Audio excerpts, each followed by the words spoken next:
Now, we are doing something called rough sketching. For those of you that have never been here before, we don't have erasers on our pencils. Rather than erase mistakes, we're just going to start very lightly with our lines, and then we'll darken things in later on to make those lines stand out and become our final sketch. If you don't like any lines though, leave them light, let them fade away. Nobody will notice by the end. Let's go ahead and get started though. Wade has a longer or taller face, so we are going to start with an oval. Now you can take up quite a bit of your page with this, and I'm going to add it right about the middle, leaving a little bit of space below and a little bit above. So let's go ahead and lightly build an oval. There's lots and lots of lines here. Now, once you have your shape, we need to add in some guidelines. Our first guideline is going to go right down the middle here. Go ahead and divide that up. And then we also need an eye line, and his eyes go a little bit higher in his face. We're going to place this, I would say, about a third of the way from the top. Go ahead and just bring that straight across. Now that is pretty much everything we need to get started, but I'm going to go ahead and add in a little extra to help us with his hair in a bit. I'm going to start right up at that center line, pulling a C-curve upward here. And we're going to turn this into more of a shark fin shape, so I'm going to add another C-curve, kind of bringing that a little bit further down our oval. We'll just kind of leave it at that. For now though, let's move to the very bottom. We're going to start adding in his neck and shoulders. We kind of get his outfit in first, and then we'll work on the rest of him. I'm starting with these two C-curves though, to kind of start the neck and shoulders here. And then we just want to pull this down pretty quick. He doesn't have very much in the way of shoulders. He's made of water, so he's very fluid and he doesn't really need them. I mean, at one point in the movie, he does get like super buff when he takes on too much water. So if you want to make him like Giga Chad, you can definitely do that. It's up to you though. But that is perfectly fine for what we want. Now, does anybody remember what shirt he wears in the movie? I mean, he wore a few, but there's one that is like super classic. Yeah. A yellow shirt with a tie. Yes, he did wear that quite a few times, but we're gonna give him more of a casual look. That's when he was working as his inspector job. We are going to give him his little baseball tee. He's going on a date with Ember today, so we're just gonna give him a little bit more of a casual outfit here. Now for this baseball tee, it is going to be the collar up here. We want to have that separate, so we're doing 2 letter U's. And then the sleeves are going to be this different color. So for us, it's just going to mean a little bit of shading. I'm going to go ahead and start locking these things in here though, so that we can start to really see them. We want to keep these lines down here. And then with the sleeves, once you have those and you've got them locked in, you can go ahead and shade that outside area. Make it a little bit darker. There we go. All right, a little bit of shading right on the things. All right, well, let's go ahead. From this point, we're going to start moving on to his facial features. And he doesn't have this like perfectly oval face. We need to give him a little bit more definition. I'm going to start things off by kind of pulling along that shark fin. We're going to bring a little curve outside of our oval. And then we'll pull this down, kind of round that out. This is going to be his cheek here. So he does have a little bit of a cheek extending out and then connecting down to the bottom. I'm going to leave the rest of this nice and light for now, but let's also add in the edge of his hair over here on the right side. It's a little bit flatter towards the top, so I'm going to kind of bring in this flat line, and then we'll round this out and pull this down our oval. Just making an upside down letter L out here. And extending that through. All right. Now, for the hair here, each of the water characters has very unique hair with like white rapids or just kind of little bits of water here. Wade himself has more of this kind of calm hair. So it's not very strong waters. It's just kind of flowy and little water droplets. I'm kind of bringing first a little S curve right outside of our shark fin shape.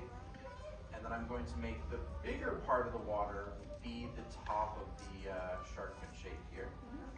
And more of a hill or a C curve. We want to connect these together here on the inside. So I'm making I would say like a J curve, a little J curve to connect things.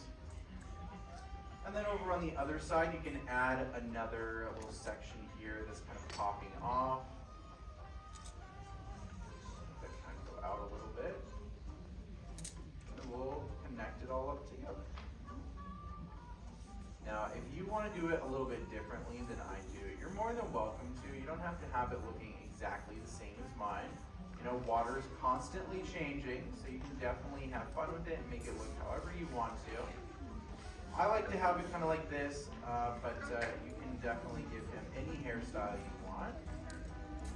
Hair or water specifically was very, very difficult in the making of this movie since there's so many different elements.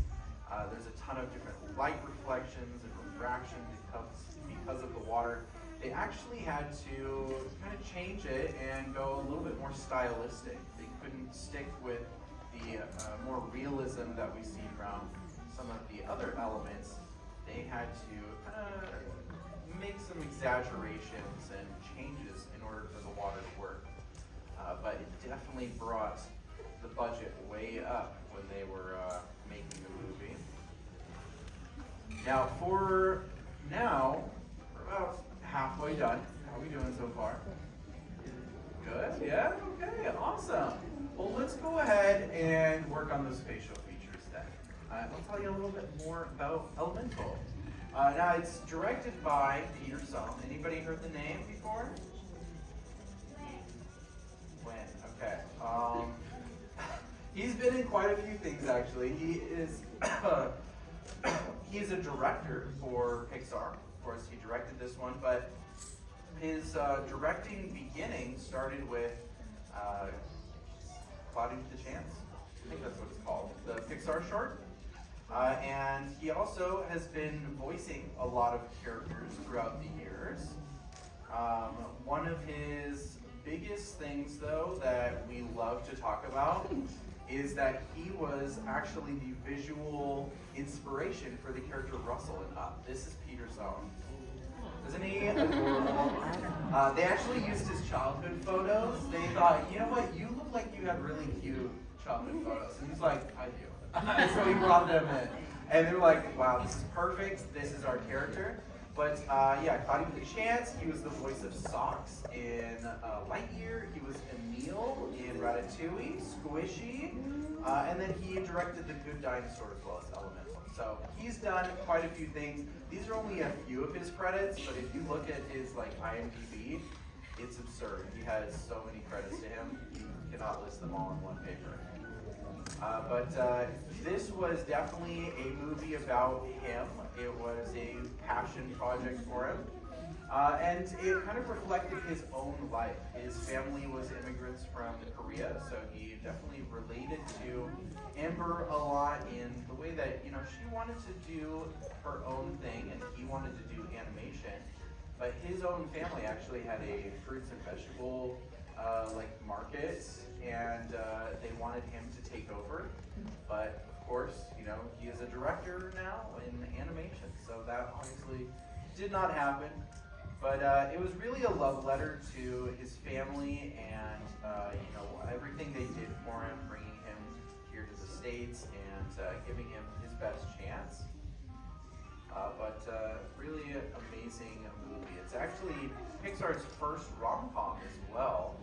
And he took a lot of inspiration from movies like You've Got Mail and A Big Fat Greek Wedding, which is fantastic.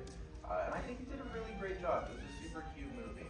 If you haven't seen it, it's definitely worth the watch. It's a great But right now, we've got some eyes on him. We don't have very much character showing through though. We need to add a little bit more depth with some eyebrows. That will give him a little bit more range of emotion. I'm going to have him with this kind of curious look. So we're going to have one eyebrow lifted up, and then the other one just a little bit flatter above his eye here. Both of these eyebrows, though, are thicker in the middle than the outside, so you can kind of add that in there. And then once we have that, we kind of finish things up with his smile. And Wade has a really big smile. I'm going to start it with a very flat curve here, kind of looking a little sad. But we're going to lift the edges. This is what is going to give him his smile. In fact, if you want to give him more of this smirk, you can just leave it like that. But I like to add the full smile, so I'm going to add in another curve to the other side here. Kind of finish that up. At this point, you can add any extra details you may want. You know, he is water, and water, kind of shows different levels of light depending on how much, I guess, thickness there's to the water. So these lower sections, like his chin, are going to have a little bit more shading if you'd like to. You don't have to though, that's more of an extra credit. I just like to add it in a little bit more depth for him. But you can definitely have fun with this, add any extra details you want. In the end though, there is one last thing we should do. What is that? Anybody know? Yeah, signature. Go ahead and find a place on your page. Sign your name. All right. Well, I would love to know, how did we do in the end? Oh, a lot of good. That's awesome. Great. Well, I would love to see these as well. So on the count of 3, let's turn those boards around. Let's have an art show. Count of 3, everybody. 1, 2, 3. Turn those boards around. Very cute.